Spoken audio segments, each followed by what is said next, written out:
So it's week 3 of the Driver World Cup, and today we've got the Ben Hogan GS53 going head to head with the Wilson D7. Now, these are probably not two drivers that you'll be first to pick off the shelf when you went for a custom fitting, and they might even be two brands or two products that you're not necessarily as aware of as others on the market. So I think it's going to be really interesting to see how these perform. Now, it's absolutely bucketing it down outside today. So we're inside the studio here at Huddersfield Golf Club, and we're going to take a look at the data and see how the two perform. So first let's talk about setup. Both of these are set up with a 10.5 degree head. They're not adjusted to that, that's just set at their neutral setting. And they've both got 60 gram shafts in them, which are stiff. But I have to say, the Wilson shaft feels a lot lighter and a lot whippier. So I've got a helium one in here compared to the smoke hazardous shaft here. You can definitely feel the difference in the two, so I think potentially there's going to be a bit of difference in performance down to that. Now, obviously a key thing when we talk about drivers is looks, as it is with all your clubs through the back. If you're not confident with the way something looks, you're probably not going to perform well with it. Now, personally for me, I think both these clubs sit great behind the golf ball. They're both very kind of traditional and classic in styling. I would say personally I prefer the slightly larger shape of the Wilson. It's a bit more confidence inspiring behind the ball. But having said that, it is a bit busier on the top, and the top of the Ben Hogan is just really plain, classic, simple.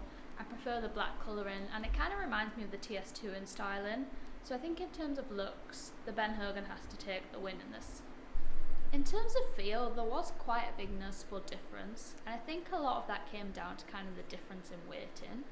It was definitely noticeable that it was kind of easier to swing the Wilson. You didn't really feel like you had to put that much extra effort into it. And off the back of this, you kind of got this really nice consistent strike and a really nice feeling shot. And you could definitely notice that in the difference in sound between the two. This just sounded a bit more powerful, and I think as a golfer that feedback's really nice. It's something that feels really positive after you've hit a shot. Now, that's not to say that Ben Hogan didn't sound nice. I still thought it was a really nice sounding club, and the feel was really good. Especially on kind of my best shots, I would say you could really feel that the ball speed is up. But overall, I think the Wilson D7 does have to take the win here. Right, so those are my first impressions after hitting these out on the range. But let's take a look at the data now and see what the big differences are.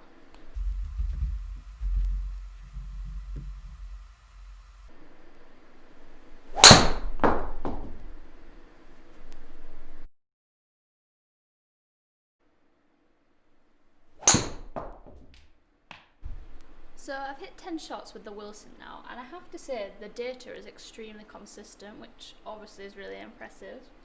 For me, one thing I really liked was the shot shape was very consistent, so out of the 10 shots I've hit kind of 8 draws, all with very similar ball flight. I had 2 slight pushes, but that was just me not showing the face. One of these was probably would have missed the fairway, but the rest were pretty consistent. Now, if we go into the actual numbers, I was really consistent in terms of carry distance. Like, from front to back, I only had like 5 yards in deviation, which is really good.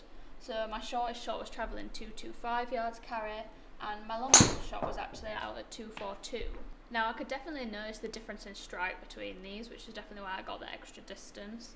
There was a bit of variation in terms of club speed throughout the shots, kind of varying from like 93 mile an hour up to 98 on my best one, which was the one that travelled the furthest, which makes sense. But another thing that was really impressive is kind of the lateral miss. So my worst shot only finished like 22 yards off target, which with the driver's going to help you out on the golf course. So I had one that finished 22 yards to the right, and then my worst to the left was just 10.5 yards. So really not a very wide dispersion there, which is really going to help you keep it in play out on the golf course. We also see I got pretty consistent smash factor numbers, not that much variation in kind of launch and height. So that's all key to having something that's really consistent out on the golf course. Right, now let's see how the Ben Hogan compares.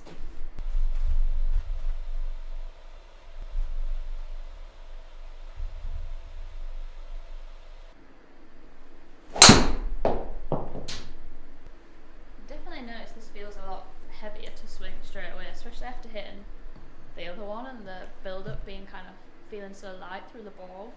Just feel like I'm having to work a bit harder in terms of kind of start line.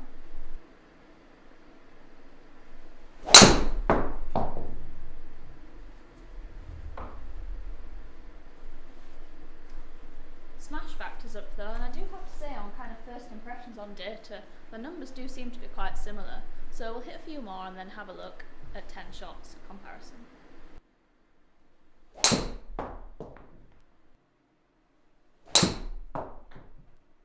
So again, I have to say I'm pretty impressed with how consistent those shots were. I would definitely say I noticed more of a right bias compared to the Wilson. I mean, some of that could just be down to the heavier shaft and it just felt a bit harder to kind of release the club face as well. But once I got into the groove of that, I did definitely straighten the shot pattern up. But really the miss here was slightly to the right, just like a little push. Now another big notable difference was in the club head speed, so I definitely went down in this category. Some of my shots were down at kind of 88.5, which obviously is quite a big difference compared to what we saw in the Wilson. Some of my shots were a bit quicker than this, so I got up to kind of 94 at my fastest. But what was really interesting was my smash factor was a lot higher, so my worst shot was 1.48 smash, and I even got a few up at 1.51, which is seriously impressive in terms of efficiency. So even though I was losing that kind of club head speed, which probably was down to a slightly heavier shaft, I was still getting very similar carry distances. So my shortest shot did only fly 213, but I was still getting my longest ones up to 242, which meant my average was still 234 yards. So although I had a slightly bigger front to back, it was still only 8 yards, which isn't massive. So for that much lower club head speed, it is still quite a lot of distance. So it kind of begs the question, do you just want to get the most out of your club head speed, something like this, which is more efficient in giving you more distance, or do you want kind of that lighter build of the club in the Wilson that's going to give you that extra club head speed and then give you more distance? So they're both very similar in terms of distance. There's only a 1 yard difference, which isn't going to make you pick one over the other really for 1 yard, but I guess it's more how you want to get that distance. So do you want to get the most out of your speed you've got now, or do you want to get a bit more distance, a bit more speed through increasing that club head speed with a lighter club? Now I think another thing that's really interesting to look at is just kind of the overall dispersion and the spread of the shots. So if we look at the grouping, we can see that the grouping area with the Wilson was actually quite a bit smaller.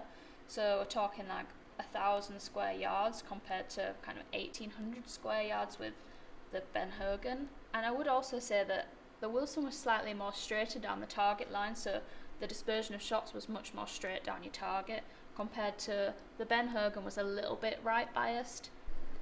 So the Ben Hogan won on looks, but the Wilson won on feel. But then in terms of performance, there wasn't really any way to split them. So I guess that makes it a draw. This is a World Cup though, and we need a winner. So there's only one thing for it, a penalty shootout. So it's one shot, one ball with each club, longest drive, winner takes all. So we can swing on it. Oh, that felt good. Okay, that carried 237 yards for a 243 total, 147 smash. I think we're just going to do this on carry distance to make it fairer, because obviously we're not outside to see the actual total distance. So we're going to go on carry distance for this. So that was the Wilson D7 at 237 yards.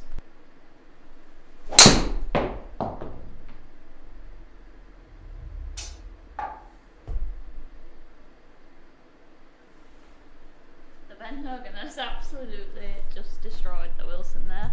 That was a 249 carry. Probably the best of the day. Somehow the Ben Hogan, which definitely seemed like the underdog, has taken the win here. Anyway, let's find out who it's going to face in the next round. Alex, who's up next? Titleist, TS2. We'll go head to head with Callaway Maverick. Okay, that's all for today. If you have any questions, feel free to put them in the comments below. If you're new to the channel, don't forget to subscribe and make sure you like this video too. And if you're after more golf content, head over to the National Club Golfer social media channels.